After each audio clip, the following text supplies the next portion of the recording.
The logging road didn't appear on most maps. It had been carved into the side of the Bitterroot Mountains by bulldozers in the 1960s, a single lane of compacted gravel and frozen dirt that clung to the mountain face the way a scar clings to skin. In February of 1998, that road was the only thing standing between a logging company's survival and a $340,000 contract going to ruin. Alton Zimmer had been standing on it since Tuesday. He was 44 years old, built like a man who had spent 2 decades lifting things that didn't want to be lifted, with hands that were permanently rough and a jaw that sat tight when he was thinking hard. He had started Big Sky Recovery Services in 1987 with a single used wrecker, a bank loan that had taken him 6 years to pay off, and a slogan he'd had painted on every vehicle he'd ever owned: no job too big, no recovery too tough. On this Thursday morning in February, standing on a grade so steep that loose gravel rolled downhill on its own, Alton Zimmer was quietly rehearsing what it would feel like to admit that the slogan was wrong. 3 days earlier, on Monday afternoon, a fully loaded Kenworth logging truck had been hauling 65 tons of Douglas fir timber down this same road when the rear tandems hit a patch of ice hidden under fresh snow. The trailer went sideways in under 2 seconds. The truck jackknifed, and then the whole rig, all 65 tons of it, slid off the road's edge and buried itself into the side hill rear axles, plowing 3 feet deep into frozen mud, the load of timber still chained to the bed, the driver walking away with bruised ribs in a story he would tell for the rest of his life. The logging company had called Big Sky Recovery within the hour. Alton had driven through the night to get here. He had brought his company's best asset, a Century 9055 rotator wrecker, $400,000 of computerized hydraulic engineering capable of lifting 55 tons under ideal conditions. It had a rotating boom that could reposition without moving the truck, outriggers that deployed from 4 points to anchor the machine against pull forces, and enough raw lifting power that Alton had used it to upright a capsized river barge the previous summer without breaking a sweat. These were not ideal conditions. The Kenworth sat on a 22-degree section of the logging road.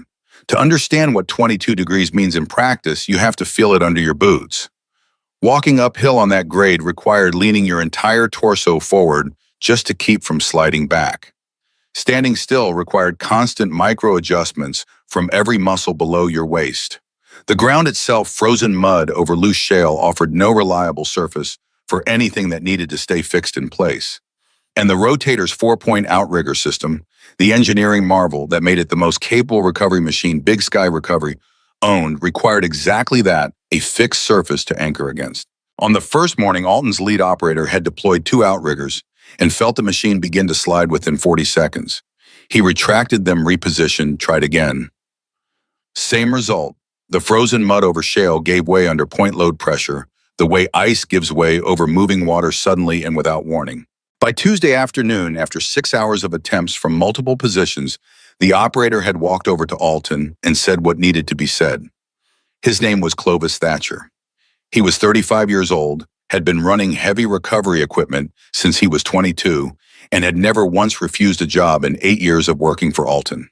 He did not say it quietly. He said it standing in front of Burton Calloway, the logging company's site supervisor, and 2 members of Burton's ground crew, because Clovis Thatcher was not the kind of man who said important things where only the right people could hear them. Alton, he said, if I deploy on that grade with this machine, we are going over the side. This rotator was not built for mountain logging roads. I won't do it. The silence that followed lasted 4 seconds. Alton counted them. He did not argue. Clovis was correct on every technical point, and Alton knew it. But Clovis had said it out loud in front of the logging company's supervisor on a job site where Big Sky Recovery had now spent 2 days and accomplished nothing. The slogan on the side of Alton's truck was visible from where they were standing: no job too big, no recovery too tough. Burton Calloway did not look at it. He was too polite for that. But Alton saw him not look at it, which was somehow worse. Alton called 3 other recovery companies that afternoon. Emmett Ellsworth drove out from Missoula, walked to the edge of the slope, stood there for 90 seconds, and said he couldn't help. 2 other outfits from further east sent the same answer by phone after Alton described the grade and ground conditions. Before Ellsworth drove away, he said something that stayed with Alton longer than any of the technical refusals. Alton, I've known this slope for 10 years. I already knew it couldn't be done before I drove out here. You called me because you ran out of people to call, not because you thought I had an answer. He was right. Alton stood at the edge of the road and watched Ellsworth's truck disappear around the lower switchback, and he understood that what Ellsworth had described was not an accusation. It was just the shape of the situation as it actually was. The logging company was losing $15,000 a day in missed deliveries. The insurance adjuster, a man named Dewey Vardell from a regional firm out of Billings, was scheduled to arrive Monday morning to document the loss and begin the process of declaring the Kenworth a total write-off. When Vardell signed his paperwork, the truck and its load would become a salvage matter, not a recovery matter. The contract window would close. The timber would be abandoned on the slope until spring thaw made extraction possible by other means, by which point the delivery deadline would be 6 weeks gone and the contract would be dead. Alton drove his truck to a flat section of the road a quarter mile below the site and sat in it as the temperature dropped towards single digits. He called home at 9:30. His wife Velma answered on the second ring. She had been married to Alton for 19 years, which was long enough to hear the specific silence that came before bad news. "How bad?" she said. "Nobody can pull it," Alton said. "The grade is too steep. The ground won't hold outriggers. I've called everyone." Velma did not say she was sorry. She was a practical woman, the kind who ran the company's books with the same precision she applied to everything else. And what she said was, "The company is losing money every day you're on that mountain. The insurance adjuster comes Monday. Alton, if you cannot solve this, you need to say that and let the adjuster do his job. Don't let your pride burn down 11 years of work." Alton looked out through the windshield at the darkness of the mountain slope. "I know," he said. "Do you?" He did not answer, which was its own kind of answer. He sat in his truck for another hour after hanging up. One thing Velma had said stayed with him. Not the practical part, though she was correct about all of it.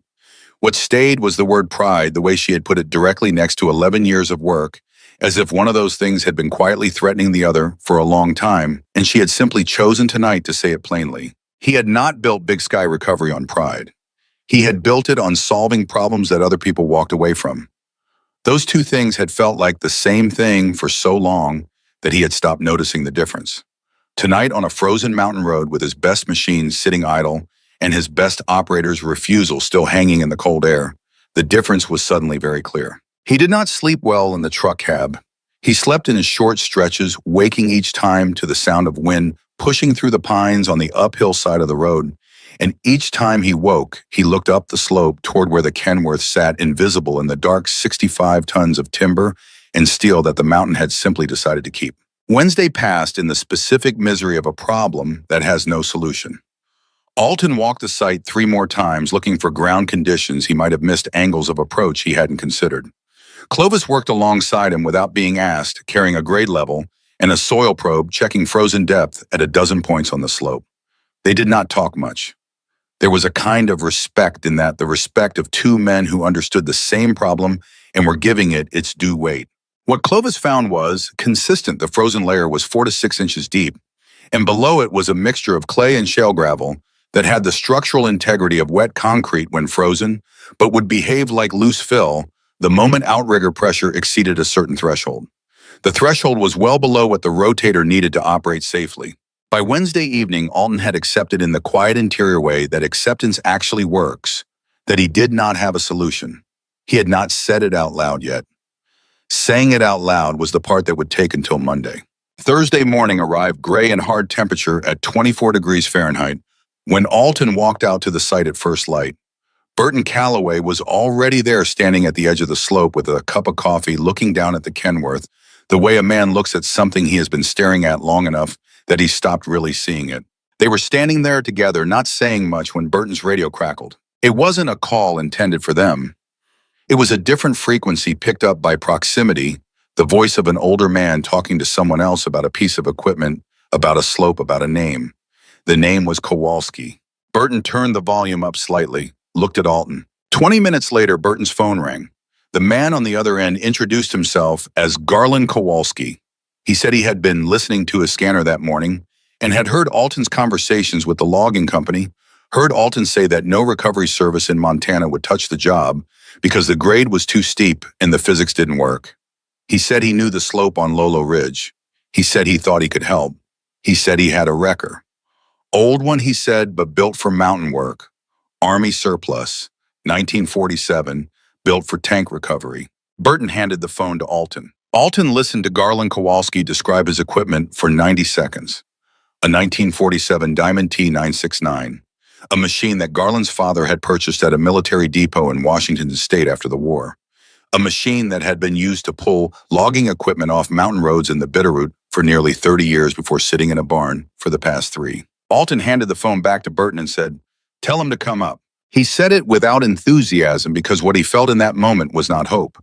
What he felt was the specific courtesy a man extends when he has run out of real options and needs to be able to say when the insurance adjuster arrives Monday that he had tried everything available to him.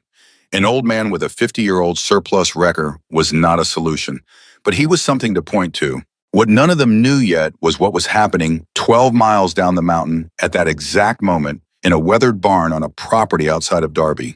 Garland Kowalski was 76 years old. He had spent 55 years working timber in western Montana, starting as a choker setter in 1943 when he was 21 years old, and timber was being harvested as a wartime strategic resource. He had worked in old-growth stands that no longer existed on roads that had been reclaimed by forest with equipment that was now in museums. He knew the Bitterroot drainage the way men know things that took decades of physical presence to learn, not as information, but as instinct, as the particular weight of judgment that comes from having been wrong on a mountain once and learning exactly what that costs. His father, Dwight Tilden, had come from Norway in 1919 and spent his working life in the timber industry of western Montana. When the war ended and the Army began liquidating its equipment, surplus by the trainload, Dwight had driven to a depot in Washington state and paid $1,400 for a 1947 Diamond T-969. It was a Class 40 tank recovery vehicle. It had been built to pull disabled Sherman tanks 30-plus tons of armor out of European mud off bombed roads up mountain passes in Italy and France. The Army had ordered hundreds of them. When peace came, they sold them as surplus. Most were scrapped. A few ended up in the hands of men like Dwight Tilden, who understood what the machine actually was and what it could do. The Diamond T was not a civilian wrecker that happened to look military. It was a purpose-built combat recovery vehicle, and the differences between it and any civilian machine were not cosmetic. They were foundational. The transmission had a first gear so low that the truck could sustain enormous pulling loads at 2 miles per hour while the engine ran barely above idle.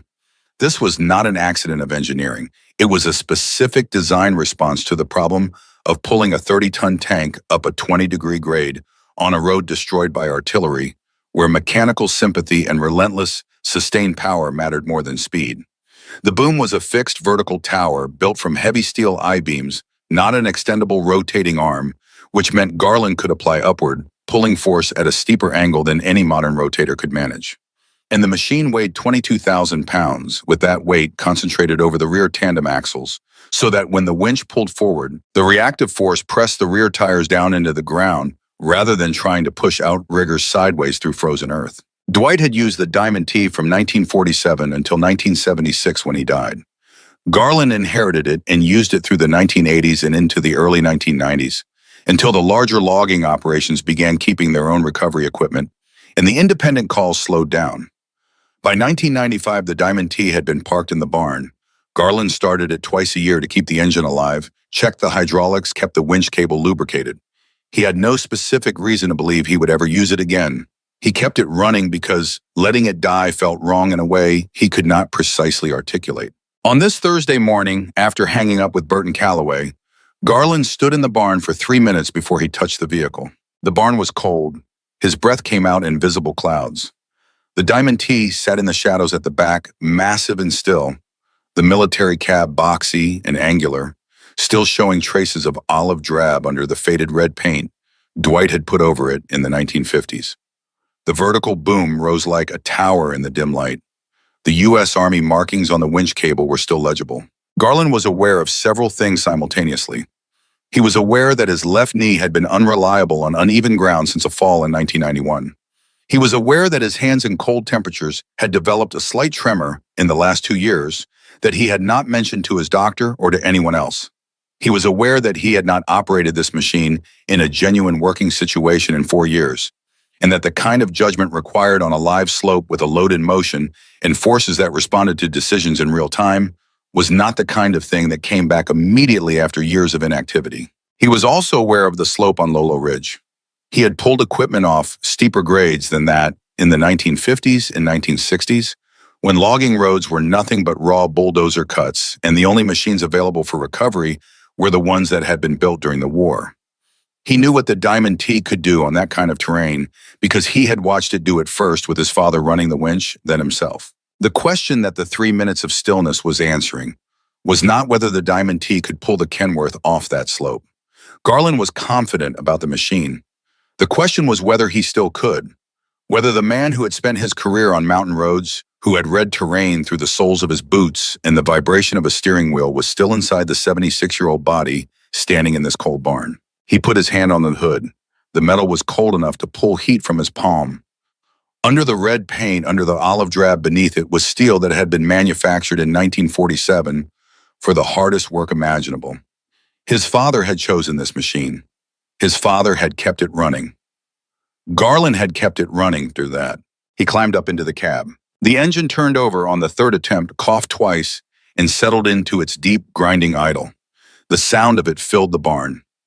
Garland sat and listened to the rhythm of it, feeling the vibration come up through the seat, and the steering column checking for anything irregular in the tone or the timing. The engine sounded the way it always had. He backed the Diamond T out of the barn and pointed it toward the mountain.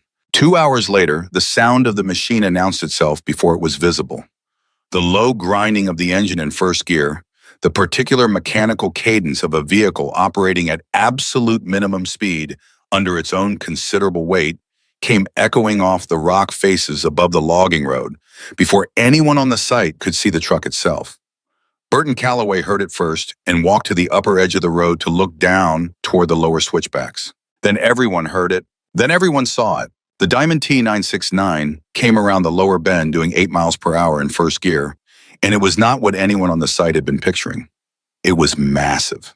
The cab was taller than most modern heavy trucks, angular and utilitarian in the way that only military equipment from that era managed to be built, with a specific geometry of function, without any concession to comfort or appearance. The olive drab showed clearly through the faded red in the morning light. The vertical boom rose behind the cab like an industrial monument fabricated from steel I-beams in dimensions that suggested whoever designed it had been told to build for loads they hadn't fully specified yet. The winch drum behind the boom was large enough that the cable wrapped around it in layers.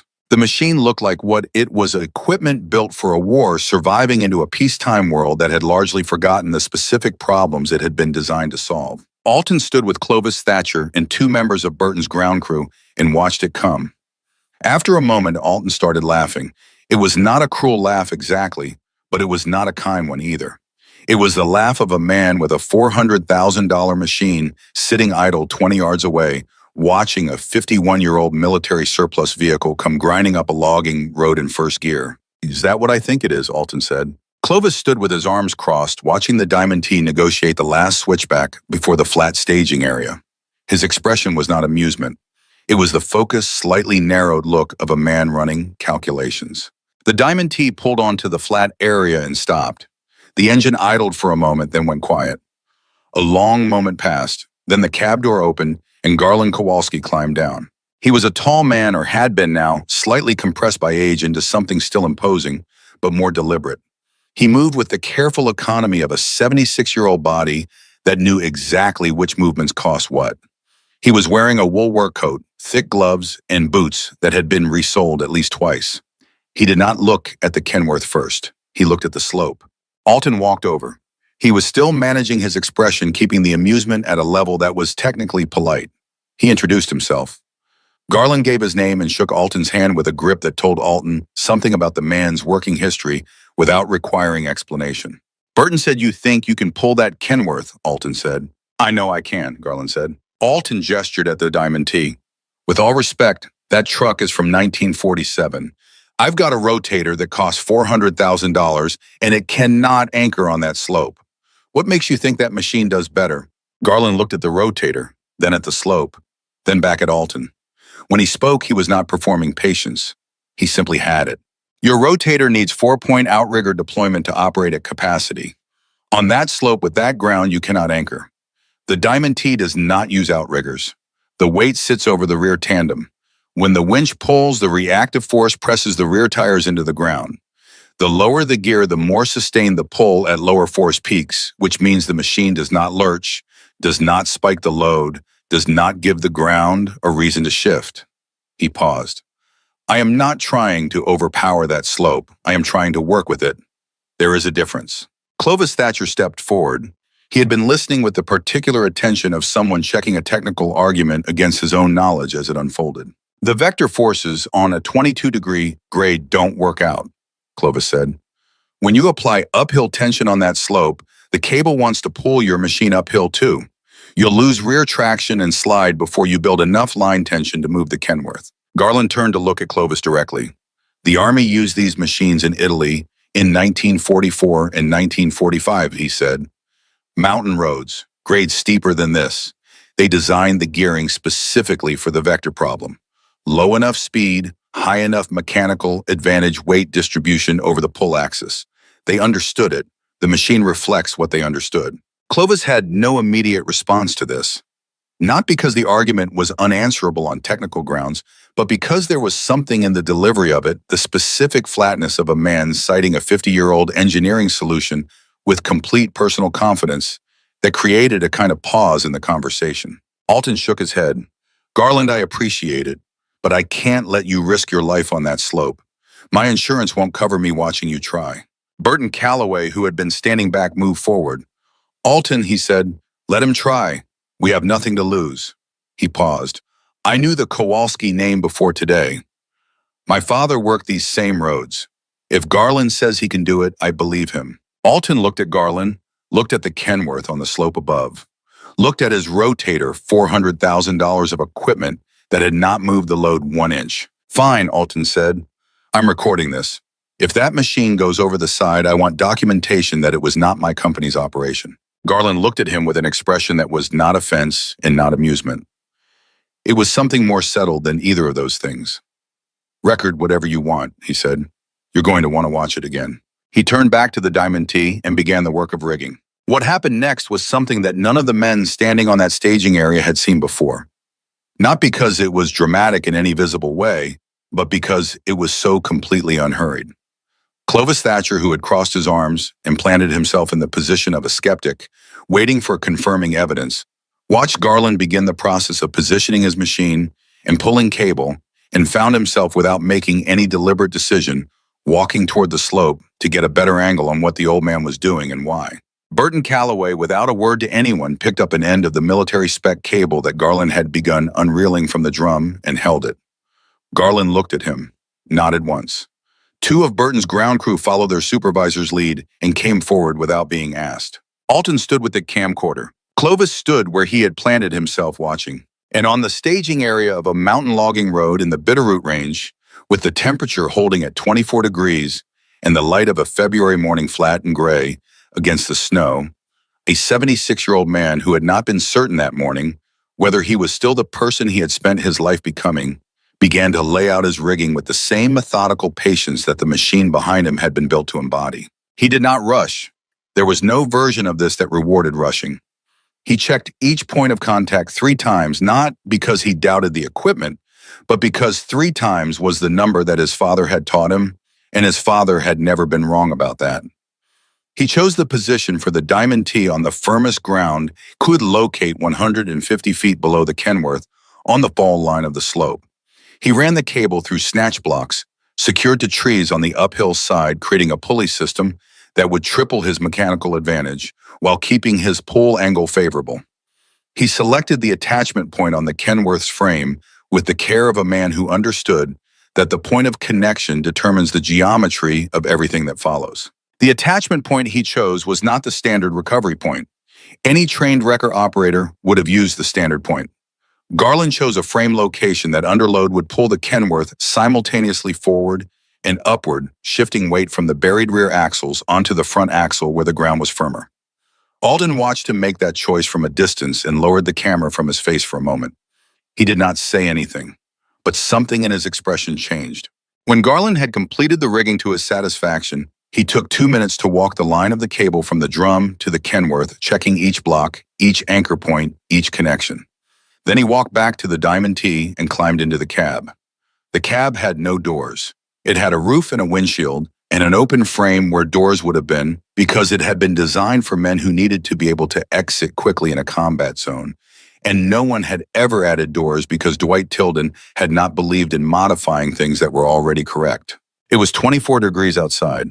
Garland did not seem to notice. He engaged the winch and put the transmission in first gear. The Diamond T began to move. The cable did not snap tight the way cables do in movies.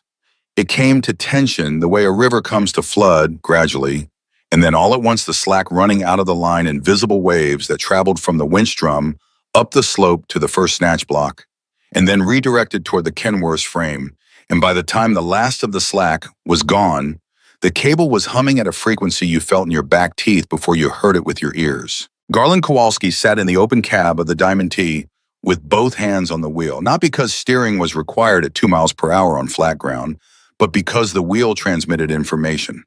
The vibration that came up through the column told him how the load was distributing across the pulley system. An even vibration meant the forces were balanced. An uneven one meant something was shifting that he needed to account for before it became a problem he couldn't account for. The vibration was even. He held the throttle steady, let the winch do what it had been built to do. On the slope above, nothing visible happened for 30 seconds. The Kenworth sat exactly where it had been sitting for 3 days. The cable ran up the mountain at its precise angle taut and still connecting the old military machine at the bottom to the buried logging truck at the top, and for 30 seconds, the only evidence that anything was happening at all was the low grinding of the Diamond T's engine and the almost subsonic hum of tension living in a cable stamped with U.S. Army markings. Then the Kenworth moved, not dramatically, not with the sudden lurch of a vehicle breaking free from a grip. It moved the way glaciers move, which is to say it moved in a way that was only visible if you had been watching the exact same reference point for long enough to notice that the reference point was no longer where it had been. The rear end lifted perhaps 2 inches as the weight redistributed forward. The frame settled, and then the whole rig slid uphill 8 inches on the frozen slope. 8 inches. Alton Zimmer lowered his camcorder from his face. He was still recording. He just wasn't watching through the lens anymore. Clovis Thatcher, standing 30 feet down slope from the Diamond T at the angle he had chosen for observation, took 1 step backward without meaning to. Garland held the tension exactly where it was. He did not advance the throttle. He did not celebrate. He sat in the open cab in 24 degrees of Montana winter and let the load settle into its new position, reading the vibration through the steering column, waiting for the moment when the system told him it was ready for the next pull. This was the part that could not be taught from a manual. A modern recovery operation runs on instrumentation on load cells and hydraulic pressure gauges and the computerized feedback systems that tell an operator exactly what forces are in play at every moment. Garland had none of that. What he had was 55 years of accumulated physical knowledge about how loaded vehicles behave on slopes, how frozen ground transfers force, how a cable under tension communicates the status of everything it connects to the hands of the person holding the other end. He was reading the Diamond T the way a physician reads a patient, not through numbers, but through a lifelong accumulation of knowing what normal feels like and recognizing the first moment it begins to deviate. The vibration told him the load had settled. He advanced the throttle slightly. The winch drum turned. The cable took up the new slack. Pull, hold, settle. He did it again. The Kenworth moved another 6 inches. On the staging area, the logging company's ground crew had stopped pretending to do other things. They were watching. Not with the folded arms posture of men expecting a failure, but with the forward lean of men watching something they did not fully understand and were not sure they had ever seen before. Burton Calloway stood at the edge of the flat area where the slope began, arms at his sides, watching the cable. He had grown up hearing his father talk about Dwight Tilden, the way men talk about people whose capabilities have passed from fact into something closer to legend over the years. His father had worked these same roads in the late 1950s, had seen the original Diamond T at work more than once, had described it with the specific reverence that working men reserve for equipment that does what equipment is supposed to do in the conditions where it actually has to do it. Burton had always assumed some portion of that reverence Was the distortion of memory the way time improves what it remembers? He was no longer sure about that. Alton had walked to a position where he could see both the Diamond T and the Kenworth simultaneously. He was doing the thing he had been doing since Tuesday, which was looking at the problem from every available angle, hoping to understand it better than he currently did. What he was understanding, watching Garland work, was that he had been thinking about the problem incorrectly from the beginning. He had been thinking about it as a force problem. How much force could be applied and whether it was enough. What Garland was doing is not a force problem. It was a patience problem. The mountain was not something to overcome. It was something to work with in increments over time until the geometry of the situation had been changed enough that the truck could move on its own terms rather than being moved on yours. Alton had been in the recovery business for 11 years. He was looking at something he had not seen in 11 years of the recovery business. At minute 22, he heard the first sound that was not the engine and not the cable hum. It came from the upper section of the slope near the highest snatch block, and it was the sound of something that was almost right but not quite. A faint creak lower in pitch than the cable tension, hum higher than the engine note. The kind of sound that exists at the edge of perception and lodges in the back of the brain before the conscious mind has identified it. Burton heard it at the same moment Alton did. They looked at each other. Then both of them looked up the slope toward the highest anchor point. The snatch block at the top of the system was attached to a tree on the uphill side of the road, a mature ponderosa pine that had looked solid when Garland selected it 90 minutes ago. What neither Garland nor Burton had been able to fully assess from below was the depth of the root system in the frozen layer. The tree itself was healthy, but the frozen soil layer was 4 inches deep, and the roots that mattered for lateral load resistance were the ones that spread horizontally in that frozen layer, and 4 inches of frozen clay over shale does not grip root systems the same way that deep unfrozen earth does. The tree was beginning to lean, not dramatically, a fraction of a degree, but under the load it was carrying, redirecting the mechanical advantage of the entire pulley system. A fraction of a degree of lean was the beginning of a sequence that ended with the block pulling free, the cable releasing its stored energy in every direction simultaneously, and 65 tons of logging truck sliding back down a 22-degree slope with nothing between it and the bottom but air. Burton opened his mouth. Garland had already seen it. He had been watching it in the passenger side mirror for 2 minutes. The mirror gave him an oblique angle on the upper anchor, not perfect, but enough to see the lean beginning. He had been making micro adjustments to the throttle for those 2 minutes, reducing the peak load on the upper block by 5 to 8%, through changes in engine speeds so small that no one watching from the staging area would have noticed them. He had been buying time without anyone knowing he was buying it. What he needed was for someone to get to that tree. Upper block, he said. He did not shout it. He said it at a volume calibrated for a man 30 feet away, which was where Clovis Thatcher was standing. Clovis had already been looking at the tree for 45 seconds. He had the advantage of standing outside the machine with a clear sight line up the slope, and he had been watching the lean develop with the particular focus of a man who has spent 13 years around recovery operations and knows the visual vocabulary of things that are about to go wrong. He moved before Garland finished speaking. The slope was 22 degrees of frozen ground, and Clovis Thatcher went up it at a pace that made it clear he had done similar things before in similar conditions. He did not run. Running on a 22-degree ice slope is how you end up 22 degrees below where you started. He moved fast and controlled driving the edges of his boots into the surface using his hands on the slope, faced when the grade required it, and he covered the 60 feet to the upper block in under 90 seconds. He got both hands on the block housing and leaned into the tree, adding his body weight to the root system's resistance. "Go," he said. Garland advanced the throttle. The next pull moved the Kenworth 14 inches. The load peak on the upper block spiked for 3 seconds, and Clovis felt it through his palms, and his braced shoulders felt the tree trying to answer the force with the lean that its root system wanted to complete. He held his position. The peak passed, the load settled. "Move the block," Garland said. 20 feet right. There's a fir with a wider base. Clovis looked at the fir Garland meant. He could not see it from Garland's position, could not see how Garland had known it was there, and did not spend time wondering about it. He detached the block, moved it, reattached it to the fir tree, and tested the connection with his body weight before he stepped away. "Done," he said. He came back down the slope and returned to his position 30 feet from the Diamond T. His hands were shaking slightly from the cold and the exertion of fine tremor that he pressed out by clenching his fists twice and releasing them. Alton had watched all of this through the camcorder.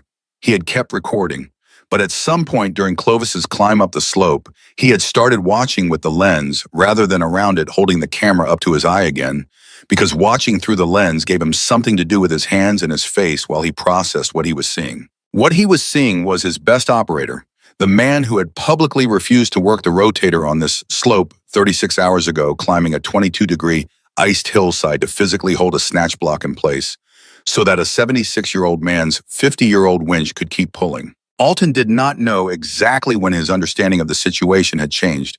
It had not been a single moment. It had been a series of moments, each one small enough to dismiss individually, accumulating into something he could no longer dismiss. Pull, hold, settle. Garland worked through 4 more cycles after the anchor crisis, each one methodical, each one reading the system through the wheel and the throttle before committing to the next advance. The Kenworth's front wheels reached firmer ground at minute 31. The angle of the load changed at that point, the forward pull becoming more purely horizontal as the front axle found purchase, and Garland adjusted the engine speed to account for the change in force geometry. He did not explain what he was doing, he simply did it. Clovis watched the adjustment happen in real time. He watched Garland's right hand move on the throttle by an amount so small it was almost invisible. Watch the cable angle respond. Watch the Kenworth's movement smooth out from its previous stuttered advance into something more continuous. Clovis had been running heavy recovery equipment for 13 years. He understood what he was watching. He understood it well enough to know that what he was watching was not a technique he had been taught and then refined. It was something else, something that lived in a different part of a person than technique. At minute 35, the rear tandems broke free. The sound it made was not what any of them expected. It was not a crack or a groan or the sound of tearing earth. It was lower than that, a deep concussive pop that traveled up through the slope and through the soles of their boots before it reached their ears, and then a rushing, settling sound as 3 days of accumulated suction between frozen mud and steel axle housings released all at once. The Kenworth lurched forward 2 feet and then held. Someone in Burton's crew made a sound that was not a word. Several of them did. It was the involuntary sound of people whose bodies have released tension they had been carrying without knowing it. Dewey Vardell, the insurance adjuster from Billings, who had called that morning to say he was moving his arrival up and had reached the site 40 minutes ago, lowered his pen from the notepad. He had spent his time on site standing near his vehicle, taking notes and saying nothing to anyone. Vardell was 58 years old and had been assessing total losses for 22 years. He had seen vehicles recovered from situations that seemed impossible and situations that actually were impossible, and he had learned to tell the difference primarily by the behavior of the experienced professionals on site. Experienced professionals in his observation did not applaud. They did not make sounds of surprise. They watched with the contained attention of people who understood what they were looking at. Every person on this slope had made a sound when the rear tandems broke free. Even Clovis Thatcher, who had spent the last hour positioning himself as the most skeptical person on site, had exhaled through his teeth in a way that was not professionally contained at all. Vardell looked down at his notepad. He had written the phrase "total loss likely" 40 minutes ago when he arrived and assessed the situation. He had not crossed it out yet. He was considering whether to cross it out. He was also considering his conversation with Alton's wife. Velma Zimmer had called him that morning not to argue but to inform him. She had explained that an independent operator was on site, that the recovery was in progress, and that she would appreciate it if he withheld any formal documentation until the situation resolved. Her tone had been the tone of a woman who understood exactly which leverage points were available to her and was applying them with the precision of long practice. Vardell had not appreciated the call, but he had also not ignored it. He was not ignoring what he was watching now. Garland worked the Kenworth up the remaining distance with the same rhythm he had used from the beginning. Pull, hold, settle. The front wheels were on good ground now. The rear tandems, freed from 3 days of frozen captivity, were on marginal ground but moving. The load of timber rode on the truck bed exactly as it had been loaded, the chains still tight, the furlogs still stacked in the order they had been placed. Nothing had shifted. Nothing had been damaged. At minute 42, Garland stopped. He stopped without warning, with no apparent reason visible to anyone watching. The winch went quiet. The engine idled.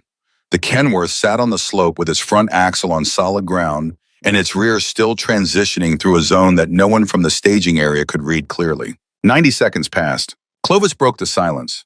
He had moved from his observation position during the anchor crisis and had not gone back to it. He was standing perhaps 20 feet from the Diamond T now, in a position that was no longer the position of a spectator. "You see that ice layer?" he said. It was not a question. "5 minutes ago," Garland said. Clovis looked at the section of slope where the rear tandems were about to travel. The frozen surface there looked continuous, but there was a slight color variation in the ice layer, a translucent quality that indicated a thinner freeze over something that had not solidified the same way the surrounding ground had. If the rear tandems hit that zone under tension, the tires would punch through into unfrozen mud below and sink, and the geometry of the whole situation would become worse than it had been at the start. "Move the top block 20 feet right," Clovis said. "Change the pull angle. It'll steer the rear tires left of that zone before they come up." "That's what I'm deciding," Garland said. A pause. Clovis looked at the tree Garland would need, then at the angle. He ran the geometry in his head the way he ran it every day on recovery jobs factoring slope load cable, angle likely ground response. The solution was correct. He had arrived at it from a different starting position than Garland using different information sources, and they had ended up in the same place. "I'll move it," Clovis said.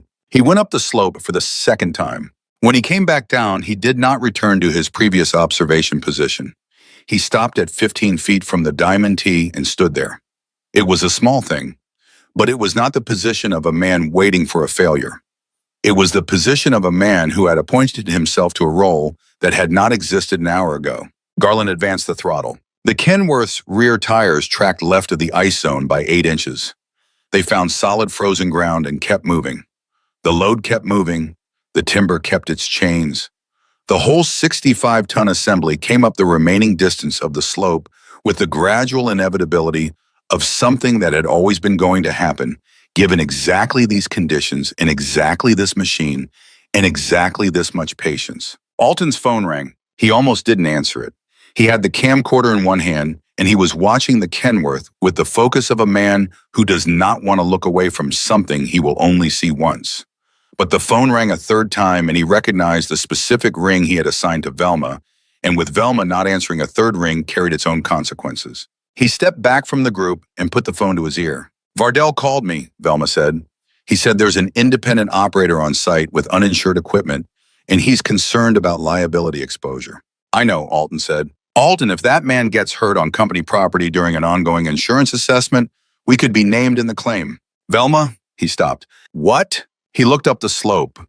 The Kenworth's front wheels were fully on the flat approach to the staging area now.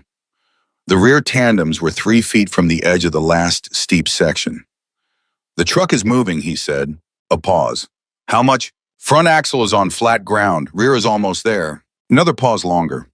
When Velma spoke again, her voice had shifted in a way that only Alton could have detected the shift of a practical woman allowing herself one moment of something that was not practical. "Does he need anything?" "No," Alton said. "He doesn't need anything." He hung up. He looked at Dewey Vardell, who was standing 30 feet away, with his notepad at his side and his pen not moving. He looked at Clovis, who was 15 feet from the Diamond T and not going anywhere. He looked at Burton Calloway, who had both hands in his coat pockets and his eyes on the cable. Then from somewhere above them on the slope there was a sound. It was the sound a wine bottle makes when the cork finally gives that deep, pressurized pop that happens when suction reverses, when the seal that is held for 3 days between frozen Montana mud and a steel axle housing reverses its grip and releases. One clean sound, then the rushing of displaced earth finding new equilibrium. Then the Kenworth was on flat ground. It happened in 3 seconds. One moment the rear tandems were at the edge of the last steep pitch. Then they were rolling forward onto the flat of the staging area, the full 65 tons of truck and timber moving under its own momentum, now not being pulled, but arriving the engine still running from 3 days ago, when the driver had never cut it, the timber load sitting exactly as it had been loaded on a clear-cut Monday morning, before the ice and the slope and everything that followed. Garland brought the Diamond T to a stop. He disengaged the winch. He set the parking brake. He sat in the cab for a moment with the engine idling. Nobody said anything. Dewey Vardell opened his notepad to the page where he had written "total loss likely" 47 minutes ago. He drew a single line through it. The line was straight and unhurried, the line of a man who has made a clear factual correction to an earlier assessment and is comfortable with what that means. Then he turned to a fresh page and began writing something different. Burton Calloway let out a long breath that he had apparently been holding for some time. One of his ground crew started to say something and stop because the staging area had settled into a silence that seemed to have its own weight, the specific silence of people who have just watched something they will be describing for the rest of their lives and have not yet worked out how to begin. Clovis Thatcher was looking at the Diamond T, not at the Kenworth, not at the timber load, not at the slope they had just moved 65 tons up. He was looking at the machine that had done it, at the fixed vertical boom and the drum-wrapped military cable and the boxy open cab where a 76-year-old man was sitting in 24 degrees of February cold and doing nothing more dramatic than disengaging a winch. Clovis had been in this business long enough to know what he had just seen. He knew the technical explanation for all of it. He could reconstruct the force calculations, the gear ratios, the anchor geometry.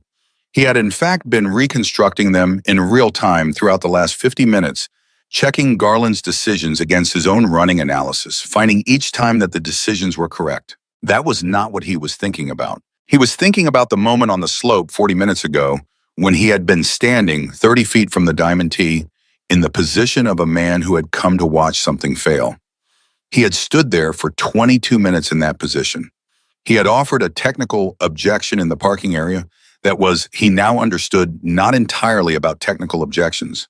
And then a snatch block had started to fail, and he had gone up the slope without thinking about it, and something had changed in the going up that had not changed back when he came down. He did not know yet exactly what to do with that, but he knew it was true. Garland Kowalski climbed down from the cab.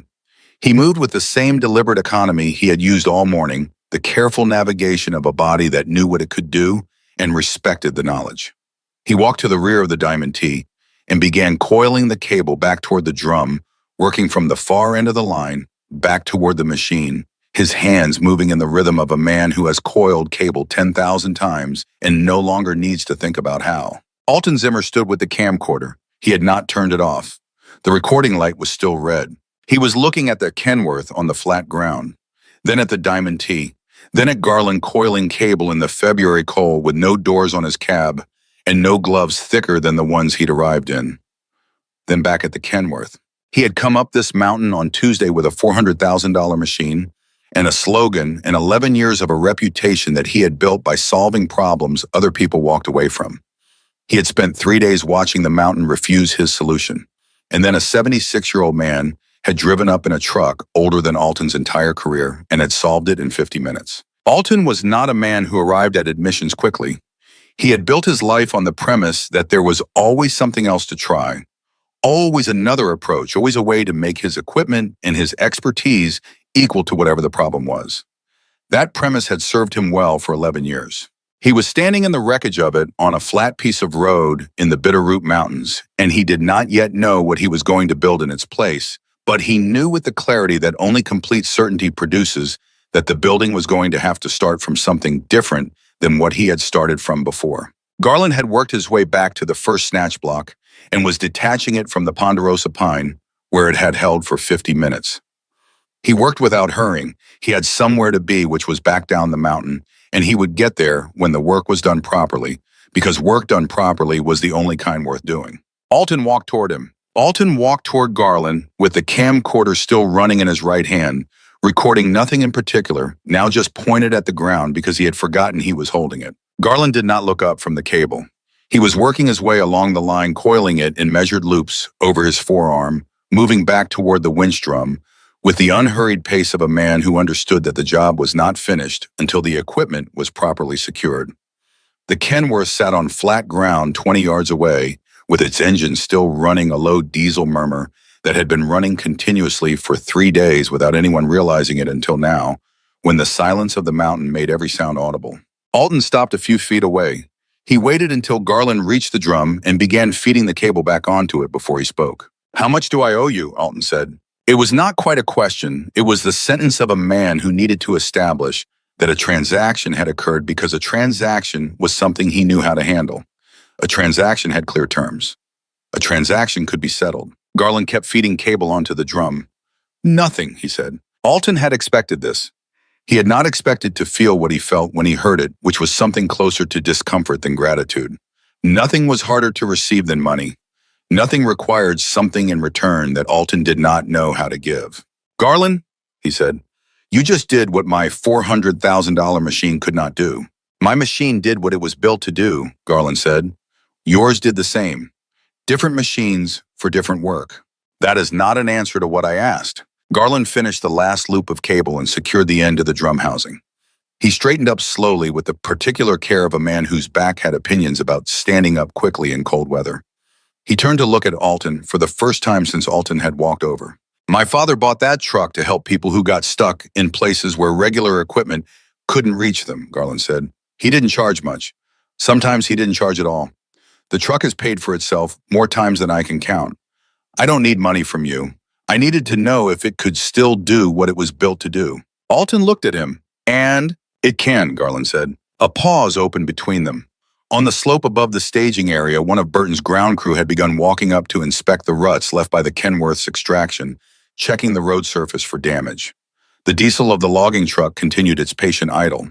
The temperature had dropped another degree while they had been working, and the sky to the northwest had the flat gray weight of more snow coming before evening. Why? Alton said. It was a different question than the one about money, and Garland understood that immediately. Garland looked at the Diamond T for a moment before answering. At the open cab with no doors, at the vertical boom, at the U.S. Army markings still stamped on the winch cable housing. My father kept that truck running for 30 years, he said. I kept it running for 20 more after he was gone. There were 3 years in that barn where I wasn't sure I'd ever use it again. I kept running it anyway. He paused. Some things are worth maintaining even when you don't know if the day will come, because sometimes the day comes. Alton stood with that for a moment. The camcorder was still in his hand. He had not raised it once during this conversation. He extended his hand. Garland took it. The grip was the same as it had been 2 hours ago on the staging area, when Alton had been managing his skepticism, and Garland had been managing something more private than that. It was a different handshake now, with different information in it, though neither man would have described it that way. Clovis Thatcher had been standing 15 feet away during this exchange. He had been there long enough to hear all of it. He had not meant to stay. He had drifted to that position during the last exchange of cable work and had not moved away because moving away would have required a decision, and he was occupied with something that made decisions difficult. When Alton and Garland released the handshake, Clovis stepped forward. He did not go to Alton first. He went directly to Garland and put his hand out. Garland looked at him, took his hand. I was wrong about the vector forces, Clovis said. Not the math. The math was right for the equipment I was thinking about. I was wrong about which equipment applied. Garland considered this with the seriousness it deserved. You weren't wrong to be careful, he said. Careful is right.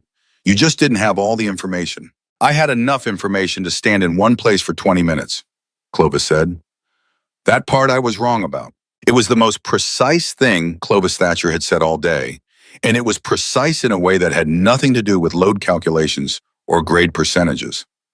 Garland looked at him for a moment with the expression of a man who has lived long enough to know the difference between an apology that costs nothing and one that costs something real. You went up that slope twice, Garland said. Second time, you didn't wait to be asked. Clovis had nothing to add to that. He nodded once and stepped back. Alton had watched all of this without the camcorder. At some point during the conversation, he had finally turned it off. The recording light went dark. He stood holding the camera at his side in the manner of a man who was no longer sure what he was going to do with the footage he had been so certain he would need. Dewey Vardell appeared at Alton's shoulder with the quiet efficiency of a man accustomed to inserting himself into conversations at precisely the moment they have finished saying the things that mattered. Mr. Zimmer, Vardell said, I'll need a few minutes of your time before I leave. Alton turned. Vardell had his notepad open and his pen ready, the posture of professional documentation returning after the anomalous pause of the last hour. The assessment, Alton said. The revised assessment, Vardell said. The situation on the ground has changed materially since my arrival. He paused. My report will reflect that the vehicle and load were recovered intact prior to formal documentation of loss. There will be no total loss claim. Alton looked at him. Just like that. The facts are the facts, Vardell said. The truck is on the flat ground. The load is undamaged. The contract window is still technically open. My job is to document what is not what I expected when I drove up the mountain. He paused again, and something shifted briefly in his professional composure, not breaking it, just flexing it slightly. I've been doing this for 22 years. I have not seen anything like what I watched this morning. He said it as pure information without decoration and closed his notepad. He walked to his vehicle and drove down the mountain. Burton Calloway had been on a radio for the last several minutes coordinating with the mill at the bottom of the drainage about revised delivery timing. He lowered the radio and looked at Alton. "We can make the delivery window," he said. 3 hours late, but inside the contract terms. He looked toward the Kenworth. "I need to get that truck moving." He started toward the logging truck, then stopped and turned back. He was looking at Garland, who had returned to the rear of the Diamond T and was doing a final check of the winch housing and the boom connections, the post-operation inspection that working men do when they have learned to care for their equipment the way they care for anything that has not failed them. "My father worked these roads starting in 1957, Burton said. "He used to talk about your father, Dwight, said he'd seen him pull equipment out of places where the physics supposedly didn't allow it." He paused. "I used to think he was exaggerating, the way you remember things better than they were." Garland straightened up from the winch housing. "Your father's name," he said. "Herschel Upchurch." Garland was quiet for a moment. "I remember Herschel Upchurch," he said. "Good man, careful. Knew when to stay back and when to come in. That's harder to learn than people think." Burton nodded once with the particular restraint of a man receiving something he had not known he was going to receive today. Then he turned and walked to the Kenworth. The logging truck's engine note changed as the driver engaged the transmission. The rig moved forward onto the logging road and began its slow descent toward the mill. The timber load riding exactly as it had been loaded 4 days ago, before ice and slope, and 3 days of failed recovery, had interrupted the simple fact of a truck moving wood from one place to another. The sound of it diminished as it went around the first switchback, and then it was gone, and the staging area was quiet except for the idle of the Diamond T, and the wind beginning to move through the pines on the upper slope. Garland climbed into the cab. The engine note deepened as he engaged the transmission. The Diamond T began its turn on the staging area, the boom swaying slightly as the machine pivoted, and then it was pointed downhill and moving at 15 miles per hour in the deliberate way that it moved, which was the only way it moved without hurry and without apology. The men on the staging area watched it go. Alton watched it until it rounded the lower switchback, and the sound of the engine faded into the distance of the mountain, becoming indistinguishable from the wind and then becoming nothing at all. He stood on the flat ground of the staging area with Clovis Thatcher on his left and 2 of Burton's remaining crew behind him, and nobody said anything for nearly 2 minutes. It was Clovis who broke the silence. He did not say anything philosophical. He said, "I want to understand the anchor geometry he used on the upper block, the way he calculated which tree before he could see the root system." Alton looked at him. "Not today," Clovis said, "but I want to understand it." Alton was quiet for a moment, then call him. Clovis nodded. He pulled his collar up against the wind and walked back toward the recovery vehicles, already thinking about something that had not existed in his mind as a question until an hour ago. In Darby, 12 miles down the mountain, Garland Kowalski pulled the Diamond T back into the barn at 2:30 in the afternoon. He shut the engine off and sat in the cab for a moment in the returning silence. The barn was the same temperature as the outside air, which meant it was cold, but it was out of the wind, and the absence of wind made it feel warmer than it was. Garland sat and listened to the engine tick as it cooled. He had done this after every job for 50 years, sat in the cab and let the machine settle before climbing out. It was not a ritual exactly. It was simply the right way to treat equipment that had worked hard. He thought about the slope, about the 90 seconds he had spent on the barn floor that morning with his hand on the hood, not sure whether the man who had driven this truck for 30 years was still inside him. He thought about the moment at minute 22 when he had seen the snatch block beginning to fail and had known with the certainty of experience that he could manage it from the cab if he had 2 more minutes and someone on the slope. And he thought about Clovis Thatcher going up that slope without being asked the second time, especially with the ease of a man who had stopped waiting for permission to do the obvious thing. The engine had gone quiet. Garland climbed down from the cab. He walked the exterior of the Diamond T the way he always did after a job, checking the boom connections, the cable housing, the hydraulic lines. Everything was as it should be. He checked the winch drum, the cable seating on the layers, the condition of the military spec line that his father had purchased in 1947 and that he had maintained without replacement because the cable, like the machine, had been built for loads that exceeded anything civilian manufacturing considered necessary. He found nothing wrong. He put his hand on the hood of the Diamond T one more time before he went inside. The metal had cooled from the engine heat of the morning, but it was not as cold as it had been when he had put his hand there at 7 o'clock. It held a faint residual warmth from 2 hours of hard work. He went inside and called his grandson. Theron Braddock was 22 years old and lived in Missoula, where he was finishing a degree in forestry management. He answered on the second ring with the particular attentiveness of someone who knew that his grandfather did not call in the middle of a weekday without a reason. "I need you to come out this weekend," Garland said. "Everything okay?" "Everything is fine. I want to show you something about the truck. How to start it correctly, how to read the engine when it's under load." He paused. "There are things that should be written down, and some things that can't be written down, so they need to be shown." Theron was quiet for a moment. "Did you use it today?" "I did." Another pause. "I'll come Saturday," Theron said. Garland thanked him and hung up. He stood in the kitchen for a moment before putting the kettle on.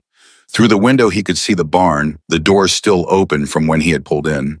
He could see the rear of the Diamond T from where he stood, the boom visible above the barn doorframe. The machine sat in the shadows the way it had sat for 3 years, but it was different now in the way that things are different after they have been used. Not changed. Confirmed. The years that followed did not announce themselves as significant while they were happening. They rarely do. Significance is mostly something that gets applied in retrospect once enough time has passed to reveal which moments were the ones that actually mattered. In the spring of 1999, Alton Zimmer called Garland with a proposition.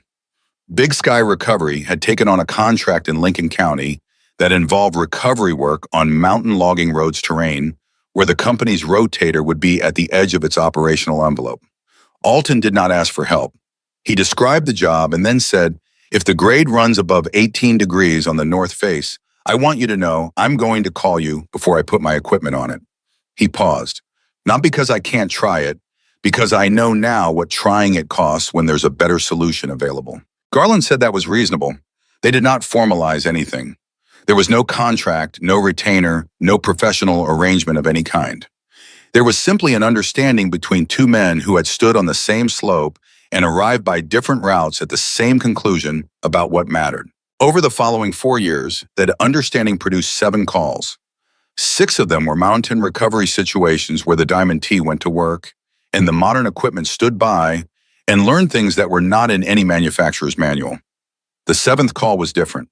It came in the winter of 2001, and it came not from Alton, but from a logging operation in Mineral County, where a Caterpillar 235 excavator had gone over on a summer road in the aftermath of heavy rains, lying on its side on an 18-degree slope of saturated ground. 2 recovery companies had already been on site and had abandoned the attempt after one of them sank an outrigger through the softened earth and spent 4 hours extracting their own equipment before declaring the excavator an environmental hazard to be managed rather than a recovery to be attempted. Garland arrived alone. He spent 2 hours rigging while a young equipment technician named Burl Dempsey stood nearby and watched with the particular focus of someone who is storing information rather than simply observing. Dempsey was 28 years old and had been working in heavy equipment recovery for 3 years. He had the kind of intelligence that manifests as the ability to ask the right question at the right moment. And over the course of the afternoon, he asked Garland 7 of them. Garland answered each one without abbreviation. He had no instinct for hoarding knowledge. Knowledge was only useful if it was applied, and it could only be applied by people who had it. The excavator came out in 40 minutes. When Garland was coiling cable afterward, Burl Dempsey stood close and said, "Can you teach me what you know?" Garland looked at him for a moment. "I know this grounding," he said. "I know these mountains. I know this machine. You're going to work different ground with different machines. What I can teach you is how to read what's in front of you instead of what you expected to find." He paused. "Whether that's teachable is something you're going to find out by doing it." Burl Dempsey went on to become one of the most respected mountain recovery specialists in the Northern Rockies. He was not famous for using an old equipment. He was famous for arriving at situations that had defeated other operators and solving them with the specific patience of someone who had learned from one afternoon in Mineral County that the first question was never about force. It was always about understanding. Garland used the Diamond T for the last time in the fall of 2003. He was 81 years old. The job was in Powell County, a logging truck on a switchback, and had failed in the first cold snap of the season, the road surface deteriorating faster than the season's schedule had anticipated. He arrived alone, as he always did, rigged alone, and worked the recovery with the same rhythm he had used on Lolo Ridge 5 years before. It was during the rigging that he noticed the tremor in his hands had gotten worse, significantly worse. He could complete the connections. He could inspect them. He could be certain of each one. But the motion required to get there was no longer the smooth automatic motion of a body executing a familiar task. It was deliberate now in a different way than deliberate had ever felt before. He completed the recovery. The logging truck came off the switchback in 35 minutes. He loaded his cable, checked the boom, and drove the Diamond T back down the mountain and home. That evening, he called Theron. Theron drove out on Saturday. He spent 4 hours in the barn with Garland sitting in the cab while his grandfather pointed to every gauge, every switch, every mechanical feature of the Diamond T, and explained not just what it was, but why it was there, what problem it solved, what it told you when the conditions were working against you. Theron took notes in a small notebook. He filled 11 pages. At the end of the afternoon, Garland climbed down from the cab and stood beside the machine for a moment. "The truck needs to go somewhere it will be taken care of," he said. "Somewhere people will understand what it is." Theron looked at the Diamond T. He was thinking about the Montana Military Museum at Fort Missoula, which he had visited twice for school projects, and which he knew had a program for donated vehicles of historical significance. He did not say this yet. He was still listening. "Your great-grandfather bought this machine to do work that needed doing in places where other equipment couldn't go," Garland said. "I've tried to use it the same way. When I'm gone, it should still be doing that, even if the way it does it changes." He paused. "A museum is the right kind of use. People will see it. People will understand what was built and why. That's worth more than it sitting in a barn." Theron said he would take care of it. He meant it in the comprehensive way, not just the logistics, but the understanding, the placard, the history, the specific day on Lolo Ridge. That needed to be part of the record.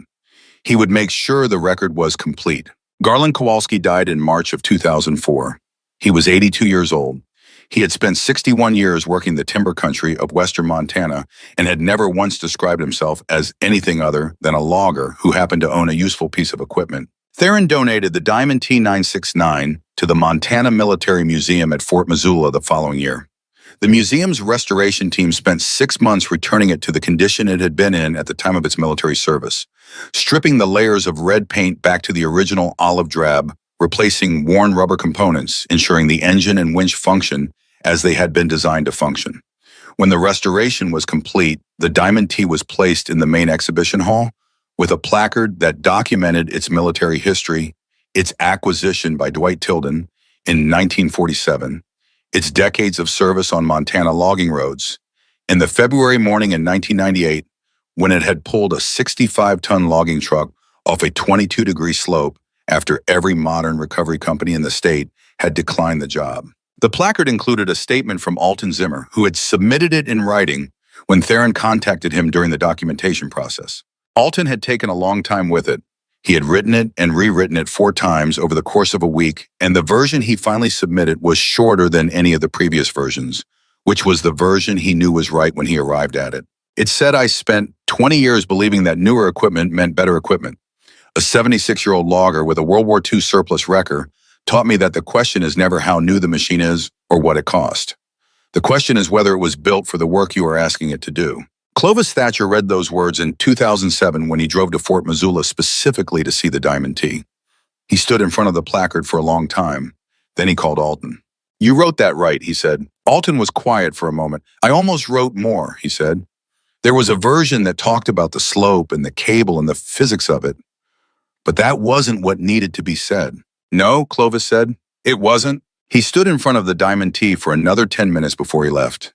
He looked at the open cab with no doors, at the boom, at the military cable on the drum with the U.S. Army markings still visible on the stamped metal housing, at the first gear position on the transmissions selector, which was lower than any gear position he had ever seen on any machine he had ever operated so low, It seemed like an engineering error until you understood the problem it had been designed to solve. He thought about the morning on Lolo Ridge, about standing with his arms crossed in the position of a man who expected to watch something fail, about going up the slope the first time when the block started to pull free, and the second time when the ice layer needed a different angle, and the moment between those two times when something had shifted in him and had not shifted back. He had spent the 9 years since that morning becoming a better operator than he had been before it.